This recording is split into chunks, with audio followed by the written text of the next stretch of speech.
Hello, everyone. It's Graham Cave. It's my music. If you're listening to this live, I don't know which day of the week it is. I never know which day of the week it is. I don't think any of us ever link into. But if I tell you what, it's a Wednesday when we're recording it. It feels like a Friday.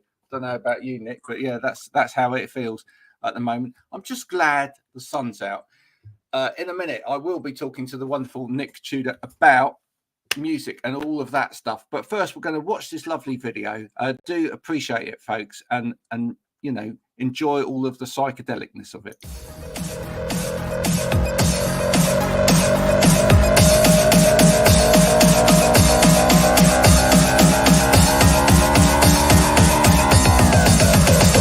Keep on, don't stop.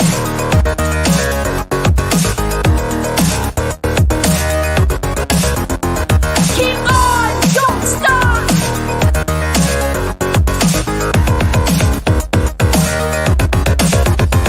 Keep on, don't stop.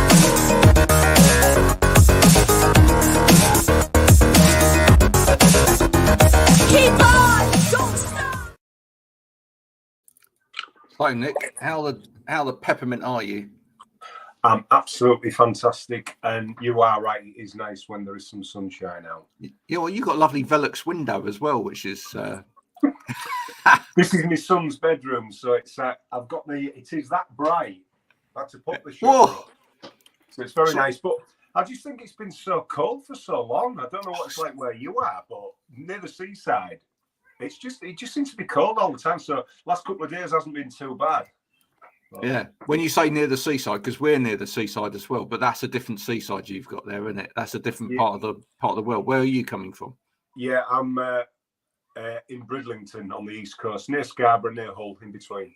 Near Scarborough. Yeah, well, we are about 25 minutes from Lyme Regis, so Okay, it's not too, it's not too far. No, I love going down the sea though, don't you? I love a little walk by the seafront. Well, it's one of those things when it's on your doorstep, you don't tend to use it. But you get a lot of people that come to Britain and say, I can't believe that's on your doorstep. I can't believe you don't use it. But yeah, we've got a dog and we take our dog down there quite often. So yeah, it is lovely when something like that's just on your doorstep. Yeah.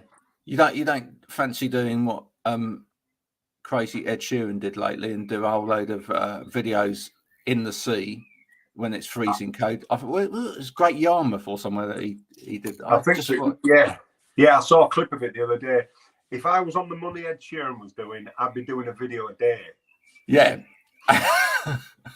You wouldn't care whether it was Great Yarmouth. He did actually have he had a suit underneath that. It wasn't just his top, because otherwise you'd be, you know.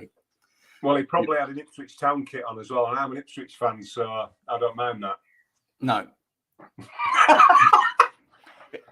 Well, yeah. With his kind of money, he could buy Ipswich Town. I'm surprised he hasn't yet. Well, he's doing a lot of sponsorship, and they've actually retired the number 17 for Ed as well. So Have they really? Nobody can have the number 17 in the squad. I don't know whether he's handy in that. Did you play football yourself? Yeah, I played football for a long time. I played in goal for 43 years. Really? Yeah. Yeah. Not continuously, but for 43 years. Played at a decent standard, semi-pro for a while, and loved it. I think you've got to be a different breed to be a goalkeeper, and that it helps because I'm an absolute nutcase. Now, those two things don't go together, though. Somebody that plays guitar and playing in goal, because you break things. You break things when you play in goal. Exactly. That doesn't then go particularly well when you've got a gig the next night and it's like, oh, my wrist.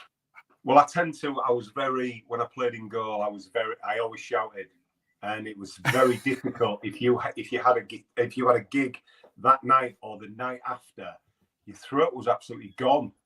And we've had many a gig where you're trying to go for a note in a song and it just breaks because you've been shouting. And I would always start and go by saying, right, today I'm not going to shout because I can't, because I've got a gig tonight. But as soon as the whistle went, it was. So I love that. There you are. You've heard it here first.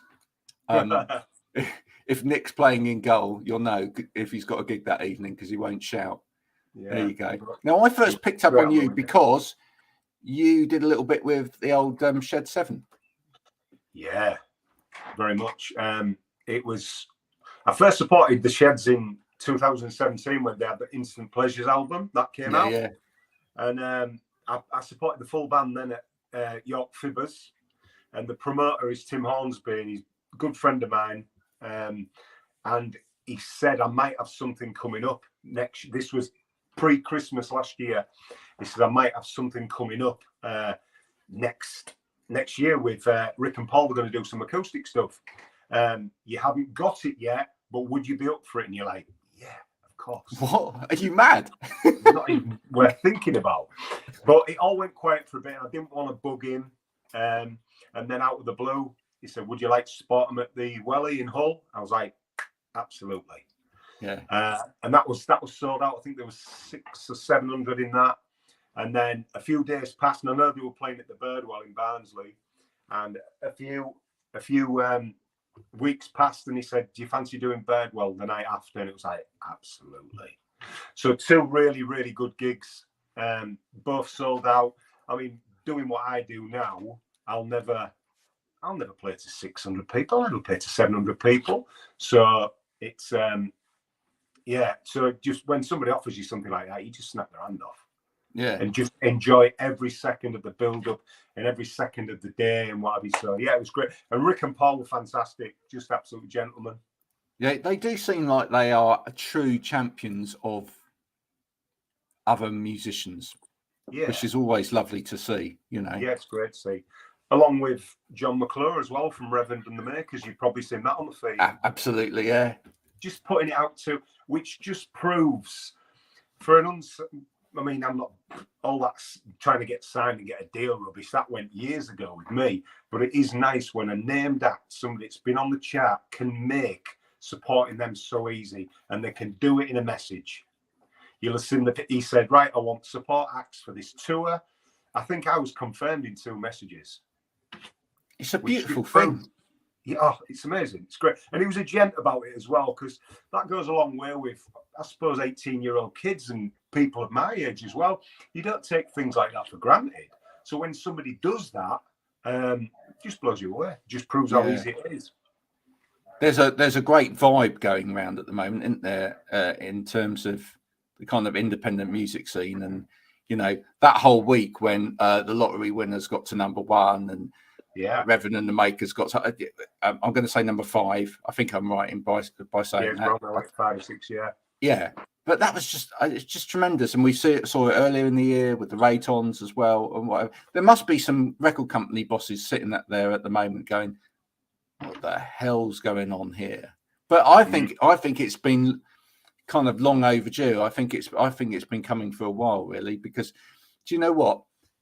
There's people that are prepared to graft, and ultimately, you know, things like social media, etc., allow people to get in front of an audience. But I think once you get and this is what is happening at the moment, once you get an opportunity where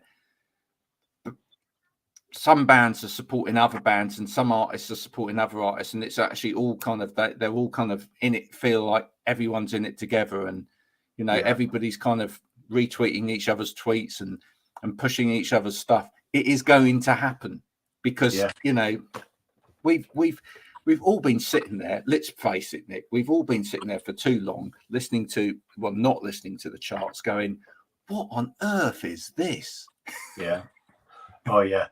I've worked in a few factories, and you listen to commercial radio because it's pretty much that's the sort of audience that work in the factories. A few years ago, and it's just those same 5 songs. All day, and it drives me up. For somebody who loves, well, I mean, it's each to their own, but proper music. That's why I listen to sort of like Radio 6 when I can. If I'm in the car, listen to 6, because you'll hear something on there. You probably won't hear it again, but you'll make a note of it and you'll try and get it on your phone and say, that's why I listen to that sort of radio, because occasionally 1 or 2 songs will crop up and blow your head off.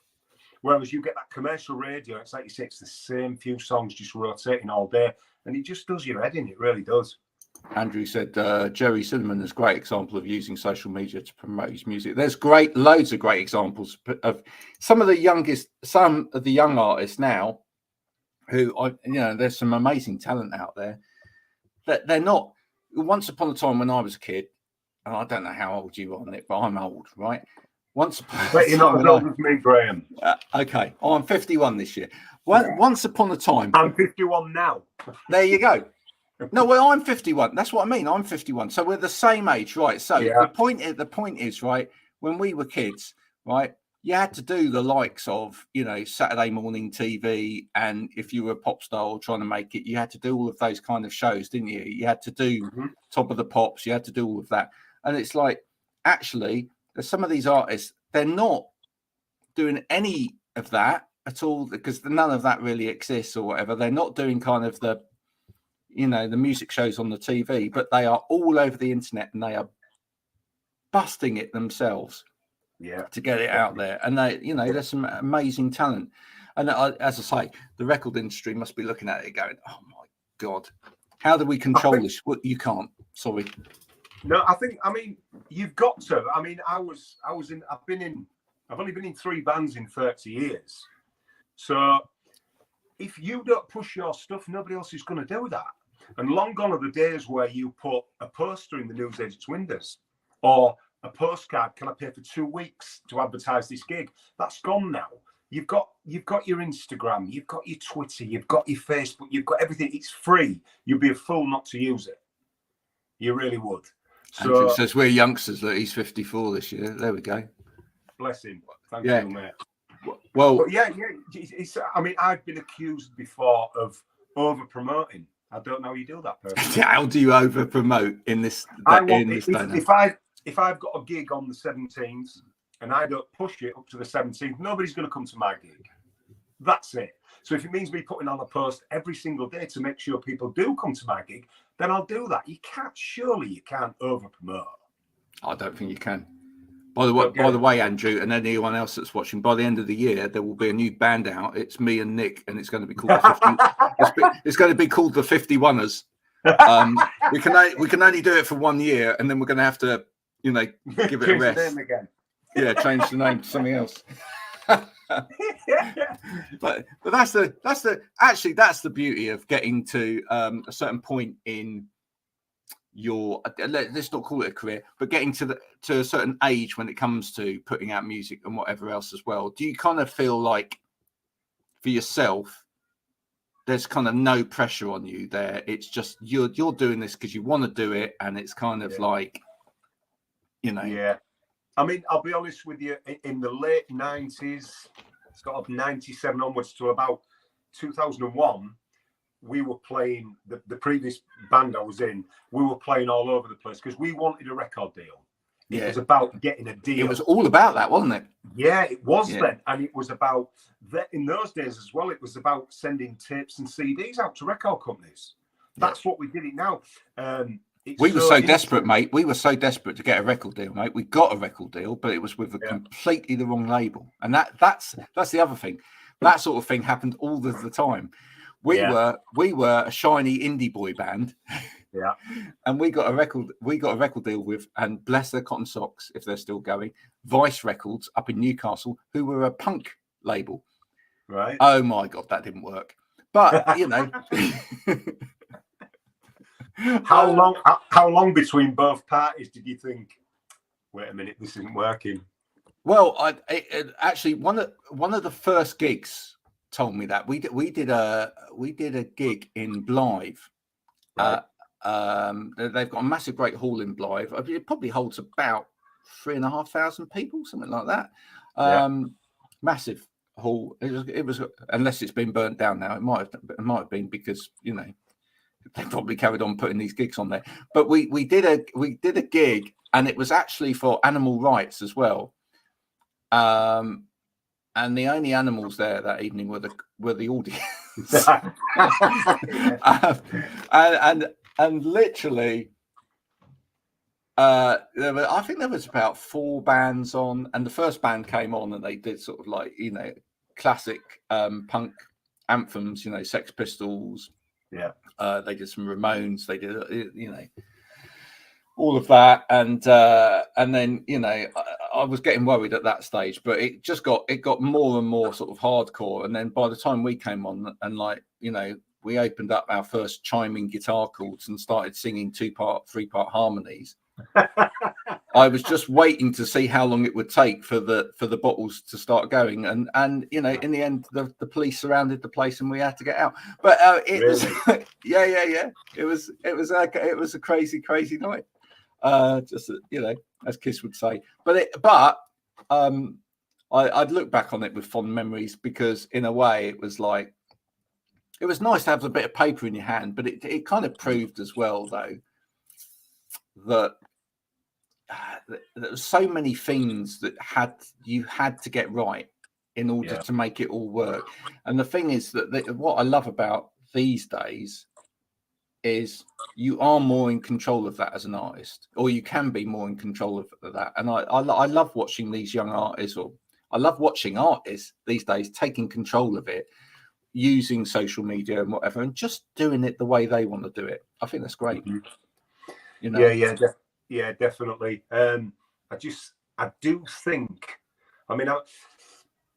there's bands that are going out and playing, but I think there's a lot of bands that want to get signed off the phone rather than, I'm not a fan of the Sherlocks, but I think the year they got signed, did they do 200 plus gigs?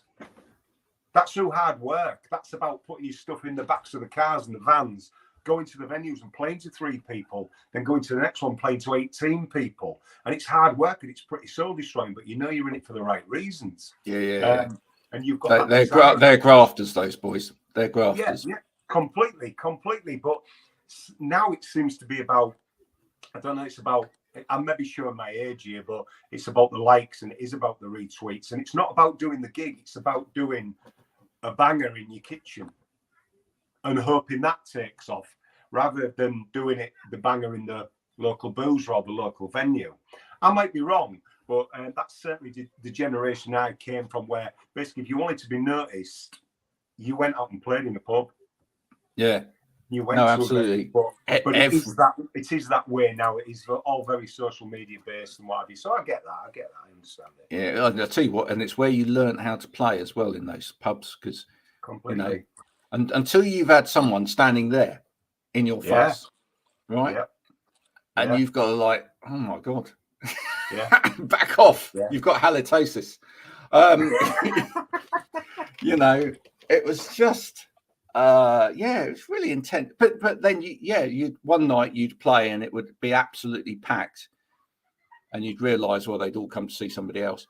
And then and then the next night there would be 2 people there, and it is soul destroying. But if you kind of got that inbuilt in you, and you believed in the songs and you believed in everything else, you'd be like, well, okay, if nothing else, it's a practice in front of 2 people. But and it builds character as well, because you see, you see a lot of kids now on the telly where they want to be famous rather than they want to be somebody who does music, who sings their own songs. It's the fame side they want, and they'll say, "Oh, I was singing in the womb." You're like, right, okay. They're like, yeah, well, we were all doing that. We've done gigs where we play to the bar staff. Yeah. That's it. So, we're just lucky we had 3 bar staff on that night, so it was a half decent crowd for us. But we've done it. And you look at some of the kids now, you say, would you be able to handle that sort of knockback? Would you be putting your stuff in the back of the car to play to no people? But that's all part of it. But like I say, different generation, it is very, very different now. I think some are doing it. We had Ruby J on, who I think works incredibly hard, has got an amazing voice. And the first time I picked up on her was she posted something where she was busking. And again, I think that's a very noble art. Yeah. The old art of busking. Yeah. Much harder. It's never appealed to me, that. Well, much harder to do these days than in the good old days. In the good old days, you could literally just set up anywhere and play. And maybe someone might try and move you on occasionally, but these days you've got to apply for permits and all of that. Yeah. Yeah. back in the day, Nick, I used to park my van when I first started DJing in London. I used to park my van on the corner of Leicester Square, leave the hazards on, and start unloading gear. Can you imagine that now? No, there'd be no chance, would you? No chance at all. No. What's this? Don't bands nowadays need to play these gigs to go through their apprenticeship and build character? Some do, some don't. Yeah. It's like I say, it's. I think it's very much from where it's maybe my age talking now, which is, I don't know, but that's where I came from. It's very different now, but I'm still doing this now, so I'm almost having to embrace the social side and get on board with that. But I'm not chasing anything. The only thing I'm chasing is the next gig. That's it. And the next recording, and hopefully the next radio play or something like that. But it's just the next gig for me, because I still, like I said, I've been doing this 30 years. I still love it like I did 30 years ago. Yeah, I really do. What started it for you 30 years ago? Well, I think I don't know. All my I've told this story before, but all my friends used to play a rock night in Brid, which was sort of late 80s. They were always playing instruments at school. When I was outside playing football, they were always in little rooms playing the bass or playing drums, and we used to think they were weirdos. Well, if you grew up the same age as me, right? So you're the same age as me. So if you so you born 1971, yeah. So you 71, mate, yeah. So you grew up with, I guess, in your formative years, there was like all of the hair bands. So there was like Bon Jovi and all of that in the charts. But then there were people like, you must have gone through the whole Howard Jones, Nick Kershaw. Yeah, I remember all that. Thing as well. Wouldn't it be good if... and what else? Yeah, you went through all of that. Yeah. And then dance music happened, and it was like, what the hell's happened? Yeah, definitely. I mean, I was too young for punk, so I was 6 when punk sort of kicked off. So I was too young for that. The very first record I ever bought was Tudor, Army, Our Friends Electric. Nice.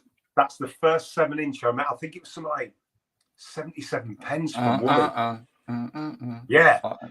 So I knew I was going to be a moody sod when I thought it was all that sort of synthy thing. But I heard that, and I thought I like that. And I do remember that was the first physical 7-inch I ever bought. So I went through the Gary Newman thing, and then I went into this really. You mentioned Kiss earlier. I got into Kiss, but I was like, 11. They had the coolest T-shirts. Let's face it. And the most ridiculous makeup. But Kiss when I was sort of 11. And then I got into early U2 in the mid 84, 85 into U2. But the band I never got into, which is just, I got into the Smiths after they split up. So you're talking late 87. That was not uncommon though, mate. That was not uncommon. Yeah. I think that was... I was too young. I think I was too young for the Smiths. I'd have loved to have gone. I've seen Morrissey loads. Yeah. I would have loved to have gone seen the Smiths, but I was just too young. I didn't get it then. Well, I guess, I mean, you mentioned U2, so I guess there was like the others that would have been in there as well would have been Echo and the Bunnymen and Simple Minds. Girls loved Simple Minds. It was like Jim Kerr. Yeah. Every day. We all tried to wear like long coats and look like Jim Kerr at one point to get the girls. Didn't work. Yeah, didn't work. Didn't work. But yeah, just all that stuff. So I went through all that, and I think it got to the late 80s. I think 1989, my brother bought me a black and white Stratocaster copy. I didn't know what to do with it. It just looked good. So late 80s, and then I had a friend called Chris Bridge, a great friend of mine. He taught me 2 chords, and I think it was just A minor and D. It took me, he played it. I was like, how are you moving your fingers that fast? That's ridiculous. And it's just that. And then after that, I just ran with it, because that was me then. I was gone. I was just hooked. And the first time I could sort of string 3 chords together, I think I wrote my own song. And I've never done a cover. Like, I'm sort of well known in Brid for being quite stubborn about that. Yeah. I mean, you get a lot of bands in Brid are there's a lot of cover bands, of course they do. It's that seaside resort. People want to hear that. Yeah. But I've always been like, no. No, thanks. Why don't you throw in Mr. Brightside, Nick? I'm like, no, it's never going to happen. So, but yeah, I just got that bug then from my brother buying that guitar, and I've just ran with it. I've always been really sort of focused and really loved doing it, and still love doing it now. Still feel like a kid now doing it.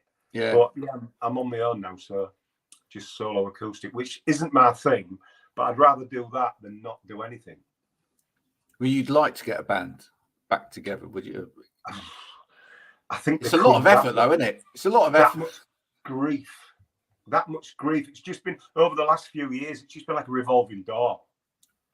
Yeah, I mean, I had a solo band last year, and we lasted 8 months, and then one night it was just, I'm not into this anymore. I'm leaving. I was like, wow. I always said, if a band member leaves again, I'm not doing a band anymore. So the first thing I did was I sold all my gear, because I thought if I've got my amp and all my pedals and everything still under the stairs cupboard, I'm always going to get tempted back into it.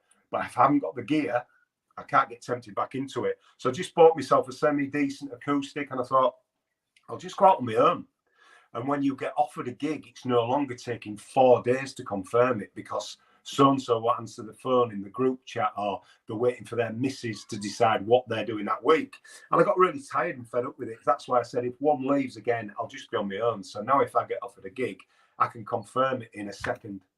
Do you know what? I totally understand, and I have total sympathy for that, because I got to that stage myself where, you know, I'd been in a band since the age of 14. I'd done bands, kind of like, and it's a lot of work, bands, a lot of work. Oh, you guys that do it, well done for keeping those relationships going, because that's what it's about, is keeping those relationships going.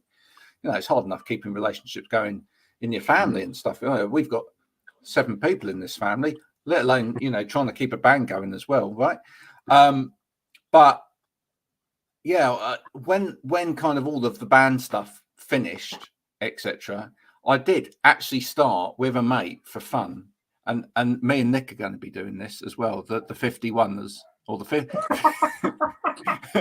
Could be the 52s after rehearsal. It could be the 52s by the time we get round to it. Although Andrew says that the name of the first album will be the 51st States. Yeah, that's good. But we started a little band, taking the rip out of all of those kind of bands from the baggy era and the 90s and whatever, called Vinyl Crap. And we used to get gigs starting an evening when a load of bands played, you know, and we'd come on and we'd do some songs that were like P takes of other, and it was quite enjoyable, to be honest, because there was nothing serious about it. And it was at that point I started writing my own music and stuff as well. But it was nice to kind of do it without any kind of expectation of it going anywhere, if you know what I mean. Yeah, I get that. So look out, folks. You know, maybe by the end of the year, we'll just swap some stuff on you know, GarageBand or whatever, and the you know, the 51ers will come out with kind of a single. We might even go for the Christmas #1, you know, because it's about time that we had a Christmas #1 that isn't about a bloody sausage roll by now. Love Lad Baby and the charity stuff. Well done for the charity stuff, but we can't have another one. No, but we sure. But sure, please, it just makes you. I mean, just sometimes music makes you despair, though, doesn't it? Yeah. It's great, you know, it is all for great cause and all of that, but I just think, oh my goodness, it's about time somebody wrote another White Christmas, you know, or even a Driving Home for Christmas. Love that Christmas song. I get out because I work in school, and I get kids saying to me, "Sir, why didn't you write a Christmas single?" If it was that easy, you know what I mean? If it was that easy and I could live off the royalties and get away from you nutcases, then yeah, I would. Ding, ding, ding, ding, ding, ding. You just got to get those sleigh bells in there somewhere. That's it. That's all you got to do. And you know, and a killer chorus, and of course, unless you can sing like Mariah Carey, which you know, ain't gonna happen for me anytime soon. But you know, what what makes you happy now, music wise? I think what my own stuff or just in general. Yeah, music. What music in general? What is Nick's happy place with music? Both in in terms of writing music, in terms of listening to music, in terms of what I think I've always been a person that likes playing live more than recording, but I do love it when you get a master of your new song, because I work with a previous bass player of mine, Paul Teasdale. He produces all my stuff. So I've never been a fan of recording, whether it be in a studio or in somebody's back bedroom. It's always been a live thing for me. But what makes me happy is when I get maybe a first mix back or a second mix or the master, and you get that sort of thing of pride. Goes, I did that, we did that. So I do like that. And what makes it just people playing your music as well online. Loads of fantastic sort of independent stations out there at the moment that's continual on my feed. So when you had one today, didn't you? You had one today where you had a little play, yeah. It's just something you never take for granted. I just really, really appreciate it. All that sort of support. It's like when you start sending your song out and they will say, yeah, I'll play it this Thursday or I'll play it on Sunday. And it's like, they don't have to do that. So it just blows me away. My happy place, personally, that would be it. But my happy place listening to things, and it's still the Smiths for me. Now, a lot of people with the word happy next to the Smiths will be like, pardon? Is this guy nuts? But I think that Moz is the funniest lyricist in the world that I've ever heard. I think it's a misunderstood humour. Completely. That's the easy thing to say, is they're miserable because they don't get it. That's it. Some of the stuff he's written about, you just burst out laughing to it, and you say, how do people say he's like morbid? I get it, I understand it, but I still remember the very first time I heard him, where it just got me in the chest. I went, that's me done. And I've always said I bore people with this, so I apologize, Graham, but there's the Smiths, then there's everybody else. Yeah. And I'm still waiting for a young band to come along and do to me what they did that particular day. I'd love it, because I missed seeing the Smiths live. But if I saw a young band now that just absolutely just got me in the heart, I'd follow them all over the country. Yeah. But I think the Smiths set the bar that high for me personally. And that it's so many books have been written about it. But that relationship and that ability of Mars to turn a tune that's got a happy jointy little melody going along it, and then have the most seemingly sordid lyric coming out of it. Yeah. It's just you can't listen to that and help but smile, can you? Yeah. I think people that don't get that need to have a lobotomy. Yeah. I mean, and I've always said this, Nick, and this is a God's honest truth. I've said I've always rather had a full bottle in front of me than a full frontal lobotomy, and that's yeah, you're right. And that's good. That is good advice for anyone out there. Yeah, definitely. I just think there was each member of the band. It's like the Who. Each member of the band was so different. I mean, you had Johnny who did what he did. Johnny could do. I think Johnny had 11 fingers on one hand. It's ridiculous. And you had Andy Rourke, who was he was a funk bass player. You had Mike Joyce, who was he was a punk drummer, really. Yeah. But it worked, and that's what made them so special. And they're still special to a lot of people now. It's like I said, there are bands, but then there's really special bands where I get it on my Twitter feed all the time. People just gushing for them still now, and they split up in '87. Yeah, they're only together 5 years, and they still mean so much to people now. So we should get you. What we need to do when we form the 51ers is we need to get. I'm recruiting people as we speak, and I'm going to tag her in. We need to get Keely involved as well, because she's a huge. I don't know. You know Keely? No. Oh, we'll tag her in. Massive Smiths fan. Oh, and she you know, she's writing some absolutely banging tunes, which Yeah. are great. It's been a pleasure having you in. Thank you. very much, mate. I feel like it's almost like at this stage in this interview, it would almost be better if we can just turn the cameras off and go down the pub. Maybe maybe that will happen. If you are ever in the southwest of England, sir, do pop in and have a cup of tea. And that, you know, it'd be an absolute pleasure to meet you. But yeah, as I say, you've I love what you're doing. I love the fact that you're writing some real tunes. And talking of that, you've got one coming out. So tell everybody about it so that they can go and spend some money. Yeah, it's called Scars, and it is out this Friday, the 19th. There will be a video that goes live on my YouTube channel at 6 o'clock. And it's a really beautiful video. It's shot by Charlie Spalding at a local church in my town. And I really, really love it. It's different to what I normally do because I'm sort of known for I like to drench things in harmony. I love harmonies. I love Crosby, Stills and Nash and all that sort of stuff. Oh, deja vu. Yeah. Yeah. See, we're destined to do the 51ers, Graham. Absolutely. It's deja vu all happening again.